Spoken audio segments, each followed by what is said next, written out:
Hi, everyone. Thanks for joining us. Today, we wanted to talk about holiday readiness, practical tips to prepare your building, your volunteers, and the systems in your building for the Christmas season. We're Dustin and Stephanie Kirby, and we're the founders of Foundational Facility Management Consulting. Dustin has over 20 years of experience as a facility manager and is a certified facility manager. In the past, we have owned a facility management company. We worked with our own church for several years, doing everything from managing safety and security to facility maintenance, the custodial team, and putting on events for the community and congregation. And now we're working to take our combined experience and bring it to churches all over the country to help bridge the gap between the facility management industry and what churches have access to. Does that, do you want to add anything? I think that we have some unique experience. We've worked in the private and public sector for many different industries, but our favorite was getting to work together, as Stephanie had mentioned, at our church, doing the facility management and the event planning. So today's session is really something that we're excited about because we learned a lot of lessons along the way, some the hard way, and we're hoping to prevent you from having to go through some of those. So hopefully you guys can get some stuff out of today, and we'll go ahead and get started. All right. And that's just a quick little picture of our family, just to give you a little personal side of us. We currently reside in Florida. We've lived also in Kentucky and Michigan. So we've kind of spanned top to bottom the country and all the different environments that come with managing facilities because of it. Okay, so moving on. You want to take it away? Sure. So the reason that holiday readiness matters so much is because Christmas is going to be one of your busiest times of the year. Which we know you know. Yeah, along with Easter, but with that, your building becomes a key part in welcoming people who are coming into your facility, whether they're first timers, whether they're regular attenders, or they're those once a year attenders that come for the holidays. Your building is going to be full. And so some things that help with that is preparation. Preparation can help reduce the stress, distractions, and burnout that can occur whenever you don't have a good plan for this season.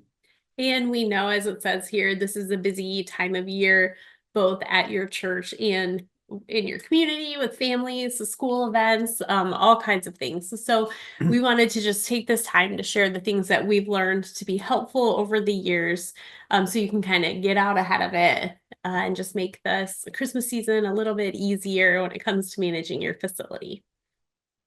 So we're going to kick it off with facility preparation and maintenance. This is all you. All right. So first slide here is lighting and safety checks.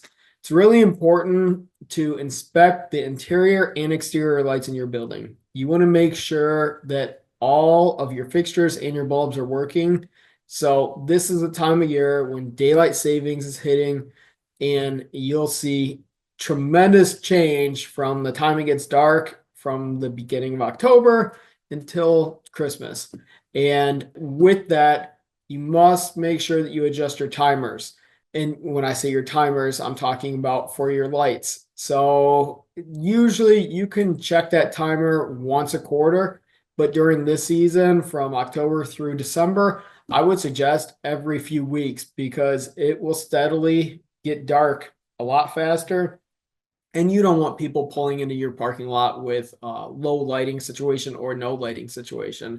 So make sure you do adjust those timers, test your exit lights and your emergency lighting, and then ensure all your walkways and your parking lots are well lit. You want to think like it's your first time coming into your facility. So from the moment that you pull into the parking lot, are things well lit? Do people have a sense of where to go? Once they actually can park their vehicles, are the walkways well lit up through where you come into your church? Once you get into your church, is it well lit and welcoming? You don't want one of those dingy, dark hallways when someone's coming in such a cheerful mood. But anyway, make sure that you inspect your interior and exterior lights because it's easy to take for granted when we're coming all the time. And if you're usually coming on Sunday mornings, you might not usually need those. This time of year, you will. So The next slide is HVAC and comfort. You want to make sure that your building is comfortable for people to attend. So whether you're far up north and this season is really cold, or you're far down south and it's just colder than you're used to, you want your building to feel comfortable. Sometimes in the far south, even at Christmas, you might have a little bit of heat wave and you might want your AC to be working. Either way, your HVAC system needs to be inspected regularly. Make sure this, especially during this season, this is not something that you put off and then, oh, it's the week before, I'm going to have it inspected, and you find out you have an issue. So address ongoing challenges to prevent breakdowns. When you do those inspections, you might come across some challenges. Go ahead and address those now. Don't hope for getting through the season. Go ahead and take care of that. In addition, with your building being used at different times throughout this year, we've seen all kinds of different examples. Maybe you have a women's event on a Saturday or a preschool Christmas program on a afternoon that you normally don't have people in your building. It's really important if you have smart thermostats and different automations set with your heating and cooling to make sure that you take into consideration these extra events that you have, because you don't want people showing up for Christmas Eve service to a building that's freezing cold because the heat didn't kick on and nobody thought about the fact that it wasn't going to be heated. So make sure you take all of those extra events into consideration when your building's going to be used and make those adjustments as needed, or make sure somebody is there early enough to kick it on if you don't have a smart system in place. The next slide's about your building being clean, safe, and inviting. Those three things definitely go together, and people are going to notice more details than you think. And the details that they do notice, you're hoping, hey, they walk away impressed, not leaving your building thinking about it in any way negative. And obviously, that's not why we're hoping that they're coming, is to judge or not judge our buildings, but we want when they get there for them to be able to focus on the reason that they're there. So one personal story that we have is there's a church that we attend regularly, where when we first started attending, we noticed the seats in the sanctuary were dirty. There were stains. There's what looks like pet hair. There are certain seats you don't want to sit in. And we just kind of noticed that amongst ourselves. But as we were attending a small group regularly, some of the other couples got talking, and it came up about the chairs in the sanctuary and how dirty they are. And people are noticing that, and then they're talking about it. One of the women in the group even mentioned she had offered to come in and clean the chairs, and there's hundreds of chairs in the sanctuary, but she was going to bring in her own equipment and clean these chairs. And the person in charge of this role at the church let her know that it was okay. They had it handled, and there would be volunteers that would be able to do that. But the chairs never got cleaned. It's been months since we had this original conversation. And while the chairs aren't the most important thing in your building, you want people to feel good coming in and sitting down and to feel comfortable being able to do that. If your regular attenders are noticing things and pointing things out to you, then new people attending are also noticing those things, and they're just not pointing it out to you. So don't let your pride get in the way. There's a lot that goes into maintaining a building. We know everybody's time is just spread thin, I guess, or there's just so much to do. So take the help when people are willing to help. Put together volunteer teams, which we'll get into more in a little bit, to help get these things done. But pay attention to, without offense, if people are pointing out things that may need a little extra attention. This is a great time when it's coming up to Christmas season, Easter, kind of these busier times of years, to kind of start addressing some of those things. So with that in mind, this is a great time to spot clean carpets and chairs. Make sure things look good for people to come in, be part of your building, sit down, make themselves comfortable. Sanitize restrooms, high touch areas. I'm sure you're doing these things regularly as part of your cleaning schedule anyways. During busier times of year, you may want to plan for extra cleaning times in between busy events, in between Christmas Eve services. You might need to adjust your schedule just a little bit.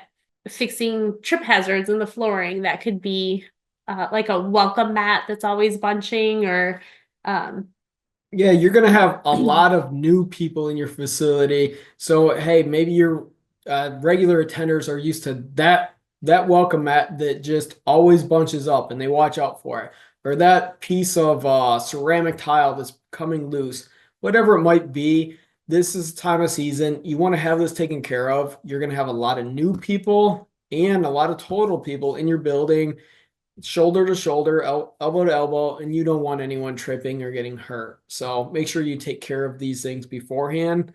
Stephanie also has the next bullet: plan a volunteer cleaning or work day or decorating day. They can be all three. So make sure that you put time into this and that you plan that ahead of time. We'll talk more about volunteer planning coming up. all right, with all the extra people coming into your building during the holiday season, you also want to make sure that you are stocking up extra on your supplies and inventory. So things like toilet paper, paper towels, soap, trash liners, all these things that get used regularly in your building. Kind of take inventory, pay attention if you're not used to ordering or purchasing on a regular schedule. Start to notice now how often you're needing to restock stuff so you can have extra on hand as we get closer to those Christmas Eve services and the really busy time of the year. One thing we did when we were working with the church is to start working with the janitorial supply company who was able to help us keep these things in stock. We had regular shipments delivered. So having a plan in place, like Stephanie had said, like having regular shipments coming, and then sometimes, hey, you might want to do a double shipment for the season, but you want to make sure the important thing is that you have the stuff in stock, that it's organized, and that your volunteers know where it is. I also want to make sure I hit on some of the maintenance essentials. There's a lot, but I'll just name a couple.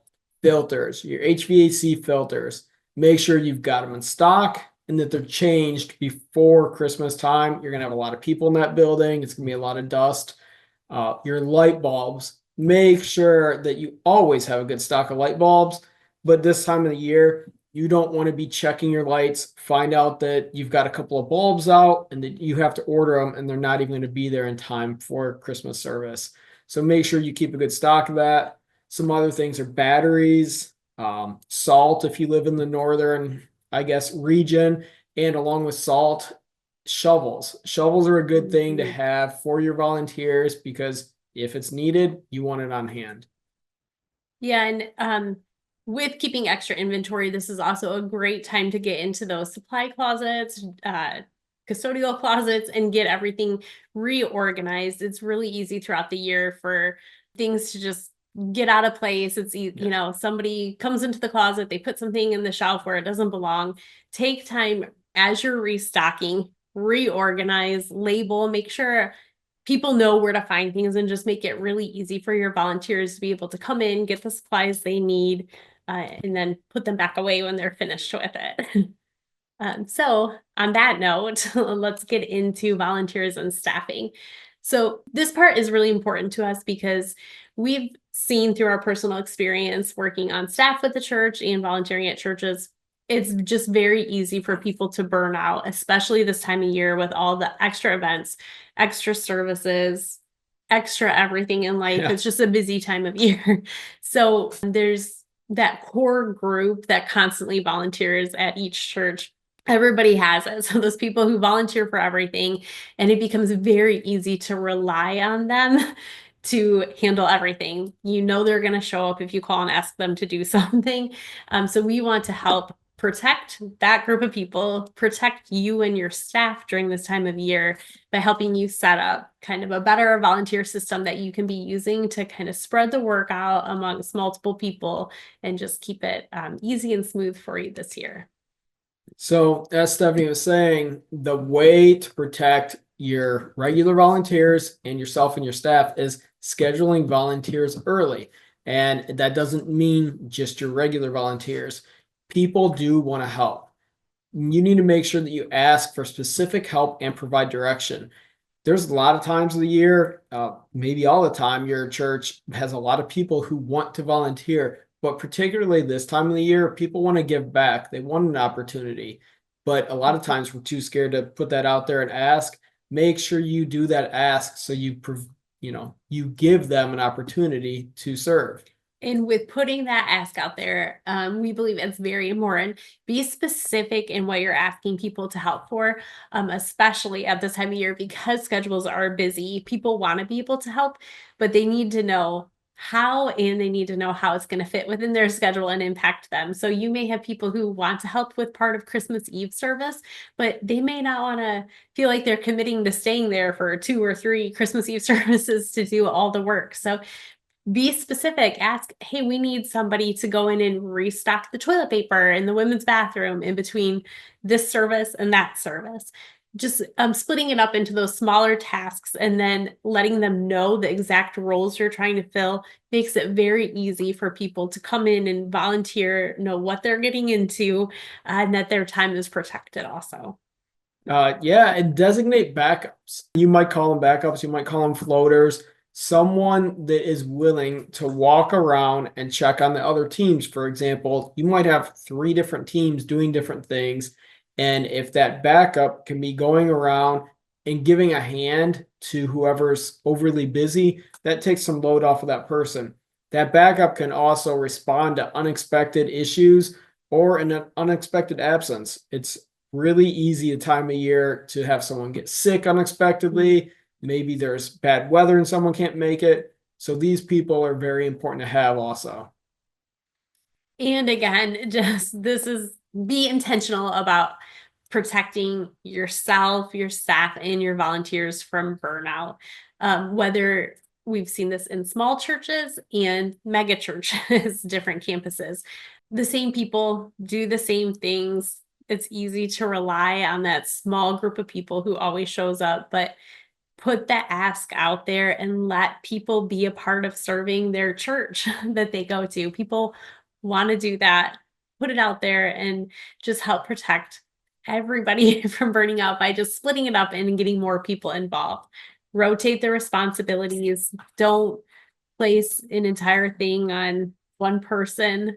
In addition, show appreciation to your volunteers. This is a great time of year. We're coming up on Thanksgiving. Christmas is just kind of goes naturally that people, you may do these end of the year thank you dinners, things like that. Find ways to show your volunteers that you appreciate them, whether they're the people who serve all year long or the people who are saying, yeah, I'll take the trash out after Christmas Eve service. Let them know how grateful you are for the work that they're doing and how much it does impact and create a welcoming space for new people to come in. And if you want to learn more about building a volunteer facility team, which can apply really to any volunteer team, check out our last month's training. So the next area is safety, security, and emergency preparedness. So we want to keep everyone safe. That's obviously, I think, the goal of all of us. So some ways to do that. Check your walkways, salt the sidewalks if needed. If it's snowing, have shovels with volunteers that are willing and able to use those. Confirm your parking lot lighting and the signage. You want to make sure, as I had said earlier, from the time they drive in, you got to try and almost pretend like it's your first time coming in. Pull into your parking lot at night. See what it looks like. Is your church well lit? Are the walkways well lit? Is it easy to identify the parking areas?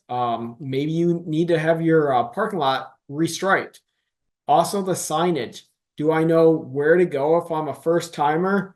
Is it easy not only to see where I should park, but also where I should enter the building? And when I enter the building, where I should go? Those are all nice things to prepare for because you're going to have a lot of people coming in that really don't know your building like you do. And just to touch on that before you move on, when we worked at the church before, Dustin did a lot of work to upgrade the parking lot lighting, and it made a big difference in how people felt at night and getting rid of those dark spots in the parking lot. But you can probably expand on that more. Yeah, it was a good idea by our pastor. So like I said before, we looked at it through the lens of people coming there at night. We realized actually we had an area that was actually near some handicap parking that was really dark. That's one area that we put outside lighting. but we added or updated the outside lighting throughout the church parking lot and the exterior of the church. And it just made it so much more inviting. Like when you pull up to a dark place, like, hey, is it even open? The church was really welcoming and inviting with this lighting. And I think it really, really lit up the pathways where you knew where you were going. Yeah, absolutely. So the last thing before we move on is review your emergency procedures. Make sure, first of all, that you know where your emergency procedures are and that your team knows, but make sure that you review them with your team. So security and awareness. So this is important for each individual church to decide what level of security fits your particular church culture. We're not here to tell you, how that should apply to you, but whether you have police officers, security officers, trained volunteers, or a quiet presence, it really goes a long way for attenders that attend every week or new people coming in. When you're coming in and you're bringing your family, I know as a husband and a father, I want to be able to come in and feel like my family's in a safe area. I want to be able to pay attention to the sermon, not be thinking about, is my family safe? We had young kids, and I can remember, I felt comfortable and safe dropping them off at the preschool or daycare, or whether it was Sunday school or the nursery. I felt that it was really safe. And part of that was the volunteers that were running security. Yeah, I agree. Where 20 years ago, it may have felt really odd to me if there was a police officer or a security officer in our church building. Now, having attended multiple church services and being able to see churches that had police officers there, churches that had security staff, or even at one church, I just noticed who I assume was on the security team, a person up near the front of the stage that was kind of keeping an eye on everything during service. Those people help me feel safe when I'm at church. And it's sad that we live in a world where our country is becoming like that now, even though we're so blessed to be in a country like this, where we're still able to attend church instead of what's happening in some other countries. Um, that that presence helps me know that church is thinking ahead and keeping us safe. And there's just something that I really appreciate about that, and I assume a lot of other people feel the same way. I think that Stephanie sums it up well on the slide with, we don't want to live in fear, but we do want to be prepared. So same thing, if there's a facility issue that happens when you're there, it's really nice if one of the facility team members are there and they know how to handle it. Same thing with the security issue. It's a comforting feeling to know, hey, there are people here to handle situations or to prevent situations from occurring in the first place. So that's something you definitely want to look at. And what would Christmas be without decorations? Okay, so you're probably in the midst of decorating right now. So there are a few things we just want to touch on. We know everybody knows kind of how to decorate for Christmas, but when it comes to decorating a church building, you may have a lot of volunteers who are stepping in to help right now, and there are some things facility-wise that they may not be considering. So it's important that you're able to double check these areas or just keep them in mind yourself as you're decorating. So the first one, make sure you're not blocking vents, emergency lighting, exits. These are things volunteers probably aren't thinking about. So just make sure that you're checking these after they're setting up.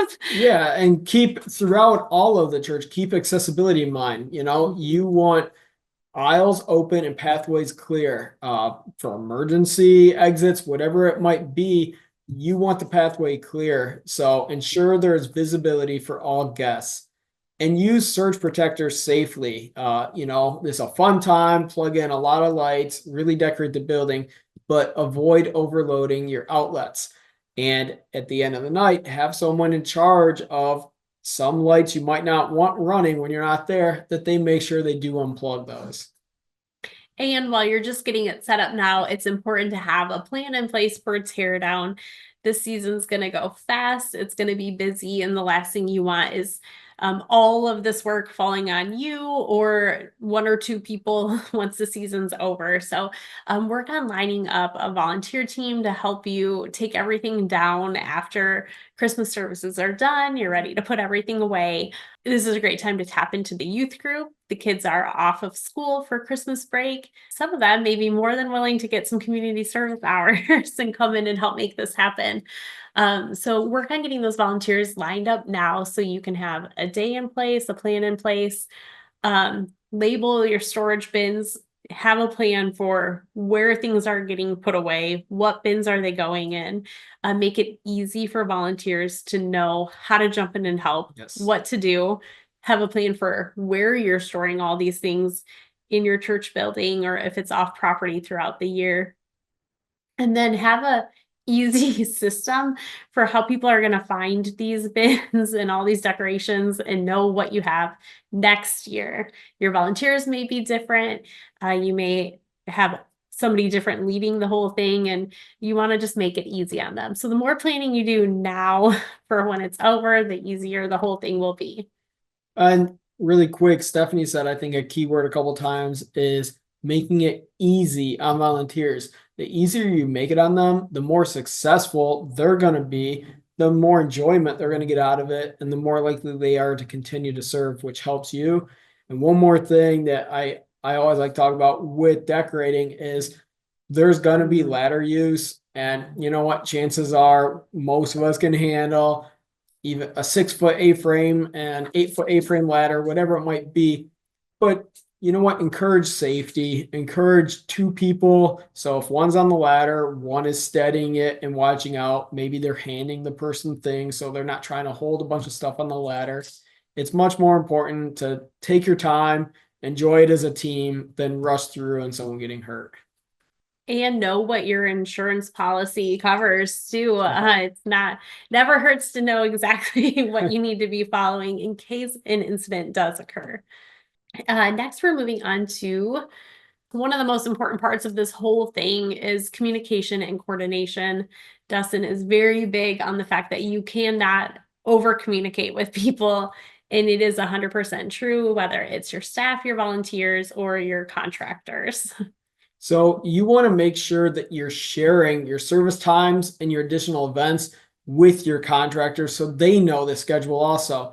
Whether you live in the northern region and maybe you've got a snowplow contractor, or you might also contract out some of your services that we talked about earlier, your HVAC filters, maybe someone changes your light bulbs that's not from your team, but make sure that you share this information with everyone.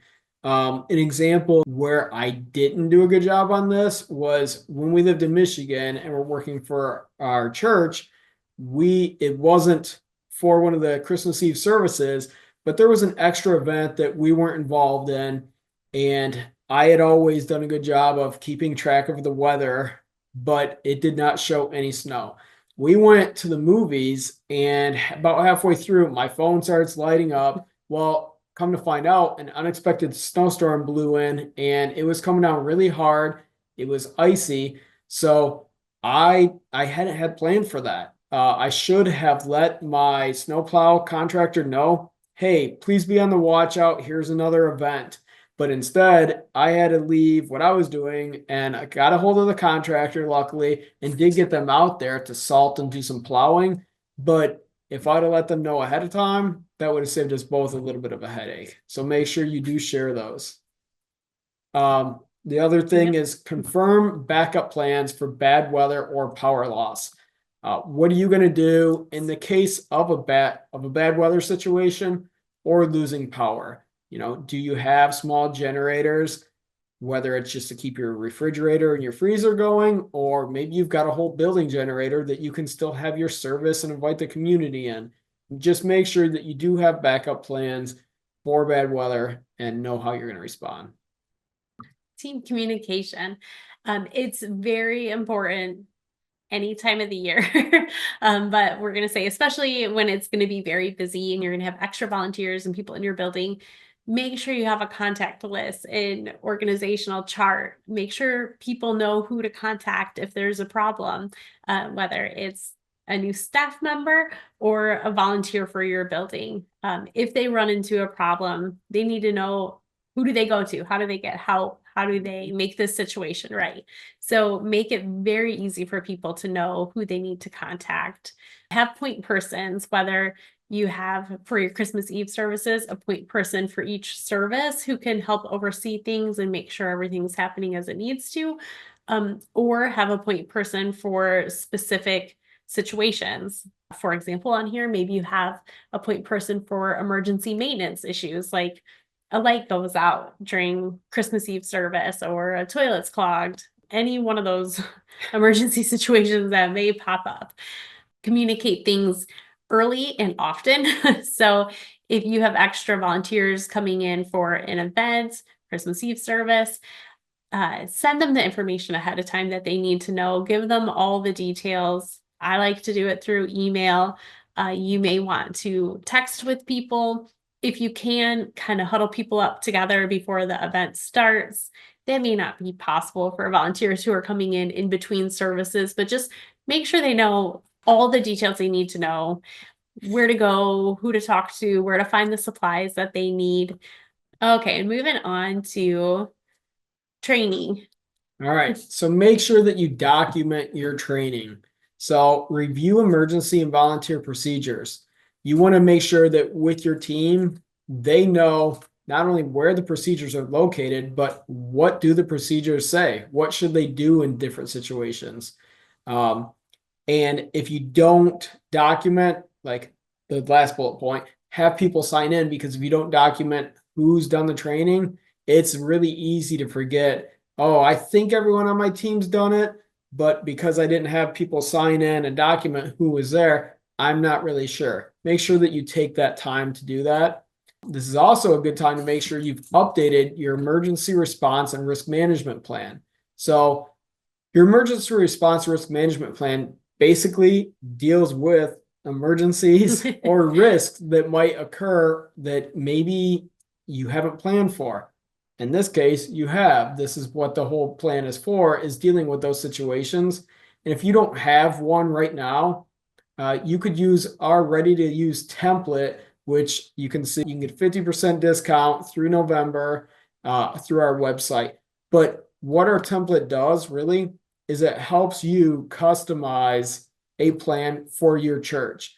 You want one resource that shows the names, the titles, the phone numbers, and even the emails of the contact people for different scenarios.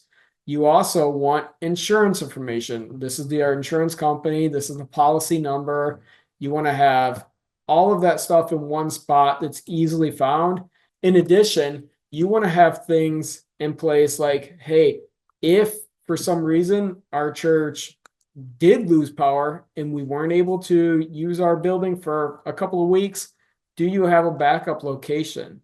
Or if it loses power and you have the generator, how can I keep the generator going? Just different things like that is helpful for you to know ahead of time. Okay, so that kind of wraps up what we're talking about here today. So we just really want to stress to you how important the work is that you're doing. We know it's behind the scenes, everything with facility from maintenance to janitorial never gets mentioned usually unless there's a problem. So we want to just tell you, you're doing a great job. The work you're doing is important. It makes a big difference for the church and just how people can feel coming into a clean, safe, well taken care of area. Some of the final things that you want to make sure that you've got done are make sure that your volunteers are scheduled. Make sure that you've done a check on your safety and security of your building, and if you have a team, on your team. Make sure that your supplies are stocked up. Make sure that, like Stephanie had said earlier, that they're also organized so any team members that are going to need them know where to find them. Make sure that your building is decorated safely so that everyone can enjoy looking at your decorations, and make sure that you continue to communicate and share that with all the team members that will be involved. And then I'm just going to drive home something that if you've read any of our blog posts or listened to any of our videos, you've probably heard one of us say, but everyone says the church isn't a building. And that is true. We understand the church it's the people.